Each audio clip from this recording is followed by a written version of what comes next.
Bible Made Simple. My name is William Barrett, and I have a small ministry called the Bible Made Simple. And we're going to look at how the Bible can be made simple today. Using a concordance. This is something that every person that wants to study the Bible needs to do. It's of great value to be able to use a concordance to help you study, so a brief description of how to use a concordance will now be given. You use a concordance much like a dictionary. The concordance that I'd recommend is the Strong's Concordance. It's matched with the King James Bible. And in another study, I'm going to tell you why you should stick with the King James Bible for your studies. But for now, we need to learn about the concordance. Now, just a brief background. I went through school, I attended churches, and no one ever told me about a concordance. And as I began to study the Bible and learn things, I tried to share them, but I could not remember where I had found that text. And so it was very frustrating. And one Saturday night, I got down on my knees and I pled with the Lord to give me a photographic memory so that I could find these texts that I had learned. Well, the Lord didn't answer my prayer the way that I thought He was going to answer it. He actually answered it better. The next day, I went to a shopping center and into a religious bookstore, and I was wandering around, and I looked up on a shelf, and I saw a big book, and I noticed the name said Concordance of the Bible. So I picked it off the shelf and began to look at it, and I saw that it listed every word that was in the Bible and the text where those words were found. And I immediately said, "Thank you, Lord. This is better than a photographic memory. Now, not only can I find the text, but I can do research.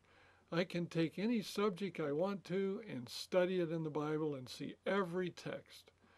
And so this is the importance of what you need to use a concordance for. Now, the words in a concordance are placed in alphabetical order. And the concordance contains every word in the Bible and gives the location of a Bible text where each word is found. So if you know the word that you want to find, you can easily find it using a concordance. And when you want to explore a topic or subject, you simply look up that word that describes your subject, such as angels in this example. You look it up in the concordance alphabetically, and then you proceed to read the Bible text the concordance has listed for you. Now, I've given a partial list here. This is not all the texts that are in the Strong's Concordance under the title of angels. Several things I want to point out. Usually they'll abbreviate the word. In this case, there's a small lowercase letter a in bold type here. That stands for the word angels. For instance, the first one says, "Behold the angels of God ascending," and so forth. And so Strong's Concordance gives you a little bit of the text so that you locate that word and you get the gist of it. Now, right immediately to the right of that sentence I just read is Genesis 28, verse 18. And so that sentence, part of that sentence, "Behold the angels of God ascending," and would be at Genesis 28:18. And immediately to the right, you'll see a number. And in this case, the numbers are vertical numbers. And so that means it's in the Old Testament. Genesis, of course, is in the Old Testament. If you look down the list to Matthew 4:6 and any text after that, you'll see there a bold 32 mentioned, and that is italicized. The Greek is always italicized. And so it's easy to tell the difference. If you're in the New Testament, it'll be Greek. If you're in the Old Testament, it will be Hebrew. 4397 is going to take you to the Hebrew dictionary in the back of the concordance. Now I want you to notice something else. As you were to go down this list of texts that have the word angels in them, you're going to learn a lot about angels. The first one told us it's the angels of God. If you go down to Psalm 68:17, thousands, even thousands of angels tells you there's a lot of angels, and so forth. The last text, Son of Man shall send forth his angels. There, Jesus is going to send the angels to do something. And so, depending on your interest or what you're trying to accomplish, you could learn an awful lot about angels here. All right, in the back of the Strong's Concordance, there is a complete Hebrew and a complete Greek dictionary that's going to be a great help to you in learning the meaning of words that are not used today or that are hard to understand. I've given you a sample here. The Bible text in Ephesians 2:8 says, "For by grace are you saved through faith, and that not of yourselves, it's the gift of God." If you turn to the main concordance under the word grace, that's in bold there, you would see several texts. You'd see, with Christ by grace you were saved, Ephesians 2:7. But the text that we just read, Ephesians 2:8, is the one that you need to go to.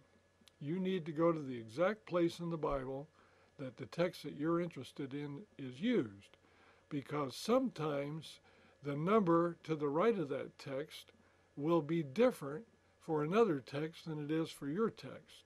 In this case, all four texts here have the number 5485, but that doesn't have to be the case.